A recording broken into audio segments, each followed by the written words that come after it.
दोस्तों, यदि आप एक इलेक्ट्रिकल इंटरव्यू में जा रहे हैं और आप फ्रेशर हैं, तो उस दौरान आपको कुछ पॉइंट्स को कवर अप कर लेनी चाहिए। जैसे बिजली क्या है, फेज़ कितनी प्रकार के होते हैं और साथ ही साथ दोस्तों एक महत्वपूर्ण क्वेश्चन पूछ लिया जाता है कि थ्री फेज़ मोटर को स्टार में कब चलाते हैं और थ्री फेज़ मोटर को डेल्टा कनेक्शन में कब चलाते हैं और स्टार डेल्टा में कब चलाते हैं।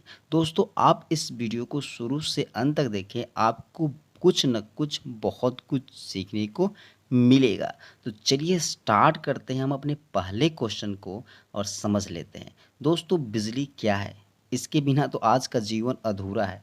तो हम बताएंगे कि पदार्थों में इलेक्ट्रॉनों या आवेशों का एक स्थान से दूसरे स्थान तक प्रवाह ही विद्युत या बिजली कहलाता है। दोस्तों बिजली दो प्रकार की होती है। पहला स्थिर विद्युत जिसे स्टैटिक इलेक्ट्रिसिटी के नाम से जाना जाता है और दूसरा होता है जल विद्युत जिसे डायनेमिक इलेक्ट्रिसिटी के नाम से जाना जाता है और इसे करंट इलेक्ट्रिसिटी भी बोला जाता है। दोस्तों पहले स्थिर विद्युत को समझ लेते हैं। वह विद्युत जो स्थिर होता है, जिसे एक स्थान से दूसरे स्थान तक चालक माध्यम से नहीं लाया जा सकता है, जो रगड़ने से पैदा होता है, स्थिर विद्युत कहलाता है।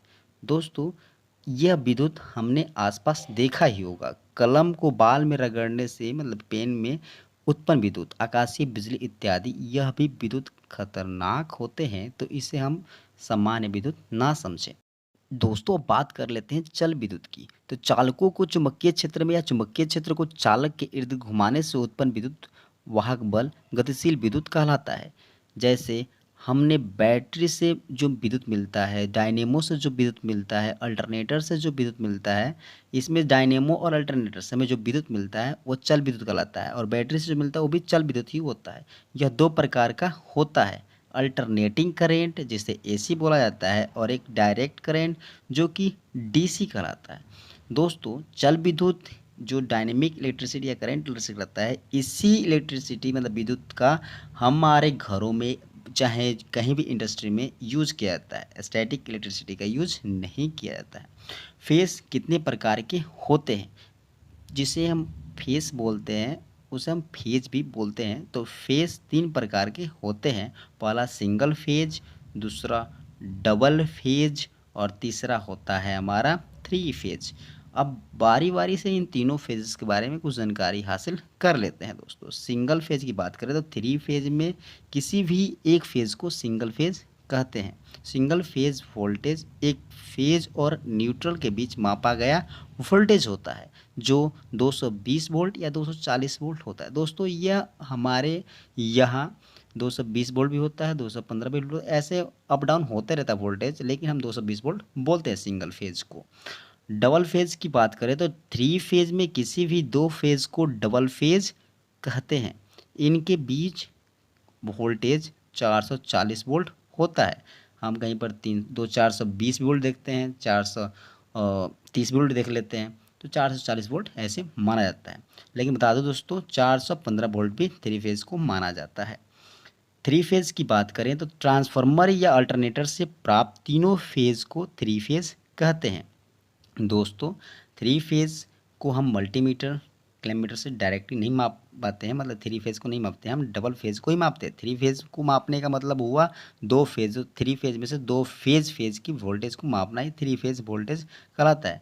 थ्री फेज वोल्टेज को हम 440 वोल्ट 415 वोल्ट मानते हैं और मानते हैं। और ऐसा नहीं होता तीन फेजों के बीच का वोल्टेज निकाल रहे हैं, हम वोल्टेज निकालते हैं किन्हीं दो फेज के बीच का वोल्टेज हम निकालते हैं। तो कन्फ्यूजन में ना रहें। अगर कोई थ्री फेज वोल्टेज की बात करता है तो आप उसे 415 वोल्ट बता सकते हैं, 440 वोल्ट बता सकते हैं। डबल फेज की बोलेगा तो डबल फेज में जानते ही हैं दो फेज के बीच की वोल्टेज की बात करते हैं। सिंगल फेज तो समझते ही हैं, घरों में आपकी यूज होता है, इंडस्ट्री में भी यूज होता है। लेकिन डबल फेज और थ्री फेज का इंडस्ट्री में बहुत ज़्यादा यूज होता है। थ्री फेज तो मस्टली है इंडस्ट्री के लिए, सिंगल फेज की तो बात है ही। थ्री फेज मोटर को स्टार कनेक्शन में कब चलाते हैं? अगर ये क्वेश्चन आपसे पूछ लिया तो दोस्तों यह है हमारा स्टार कनेक्शन मोटर और इसका यह है स्टार कनेक्शन। इस तरह से मोटर के टर्मिनल पर अगर कनेक्शन कहीं दिखता है तो आप उसे सिंपल समझ लीजिए कि वह मोटर स्टार कनेक्शन में किया गया है।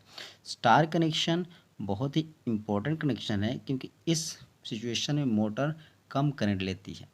थ्री फेज मोटर को स्टार कनेक्शन में तब चलाया जाता है जब मोटर के फुल लोड करेंट का 50% या 50% से कम लोड ही मोटर से कनेक्ट हुआ हो, और ऐसा तभी होता है जब मोटर सिलेक्शन लोड के अनुसार नहीं हुआ होता है। दोस्तों, यदि हमारे पास एक 5 HP के मोटर से हमारा काम हो जाता है और वहाँ पर हमने ले लिया 10 HP का मोटर, तो हमारा जो पावर लॉसेज होगा इसके चलते हमारा मोटर की एफिशिएंसी घट जाएगी। मतलब हम 5 एचपी के लोड 5 एचपी का जहाँ पर लोड है वहाँ पर हम 10 एचपी के मोटर से उसको चला रहे हैं, तो इस सिचुएशन में मोटर की जो हमारी एफिशिएंसी होती है वो डाउन हो जाती है। इसलिए हम 5 एचपी का अगर काम होने वाला है तो वहाँ पर 5 एचपी का ही मोटर यूज़ करते हैं। तो इस कंडीशन में हम मोटर को चलाते हैं। स्टार में चला दें तब भी मोटर चलेगा, लेकिन ऐसा एफिशिएंट माना जाता है कि हमें मोटर को डेल्टा कनेक्शन में ही चलाना चाहिए। बात करते हैं दोस्तों कि स्टार कनेक्शन में मोटर कम करंट लेती है, इसलिए स्टार डेल्टा स्टार्टर द्वारा 7.5 HP से बड़े मोटर को पहले 10 सेकेंड स्टार में चलाया जाता है, फिर उसको डेल्टा में चलने दिया जाता है। दोस्तों, जो बड़ी मोटर होती है ना उसमें ऐसा कंडीशन होता है।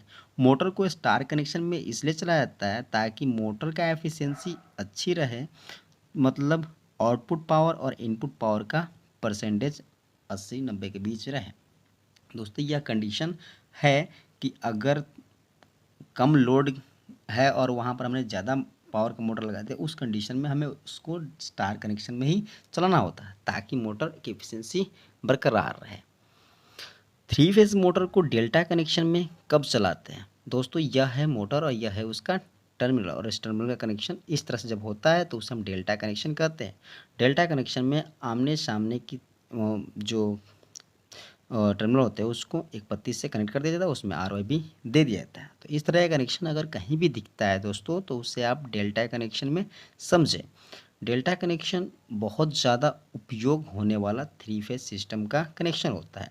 मोटर को अधिकतर ऐसा ही कनेक्ट किया जाता है जब मोटर लोड के अनुसार सही सिलेक्ट किया गया हो तथा मोटर 7.5 HP या उससे कम पावर का हो, तब उसे डेल्टा कनेक्शन में करके DUL स्टार्टर या VFD द्वारा चलाया जाता है। VFD द्वारा दोस्तों इससे बड़ी मोटर को भी चलाया जाता है। VFD से 7.5 HP से बड़ी मोटर को डेल्टा कनेक्शन में करके ही चलाया जाता है। तो ये मत समझे कि VFD भी इसके अंदर इंस्टॉल हो जाता है कि हम 7.5 HP की मोटर बड़ी मोटर को नहीं चला सकते VFD द्वारा। लगभग अधिकतर मोटर कंपनी में जो 7.5 HP या उससे कम पावर के होते हैं उसका कनेक्शन डेल्टा में किया जाता है। डेल्टा कनेक्शन में मोटर स्टार कनेक्शन की अपेक्षा ज़्यादा करंट लेती है, और इसलिए जो 7.5 HP से बड़ी मोटर होती है उसको चलाने के लिए स्टार डेल्टा स्टार्टर लगाना पड़ता है, जिसमें सबसे पहले मोटर को 10 सेकेंड के लिए स्टार में चलाया जाता है और फिर स्टार डेल्टा टाइमर से डेल्टा में कन्वर्ट कर दिया जाता है। दोस्तों, मोटर को अगर डायरेक्टली डेल्टा में चलाएंगे तो मोटर जब स्टार्ट होती है उस वक्त हमारा मोटर 10 गुना करंट लेती है। तो अगर हमारा 20 एम्पियर लेने वाला कोई मोटर है और उस पर 10 गुना करंट जाए तो समझ लीजिए 200 एम्पियर करंट जाएगा। तो इस कंडीशन से मोटर हमारा जल भी सकता है। Thanks for watching and thanks for supporting this video. Like subscribe करना ना भूलें। मिलते हैं नेक्स्ट वीडियो में, तब तक के लिए टेक केयर। जय हिंद, जय भारत।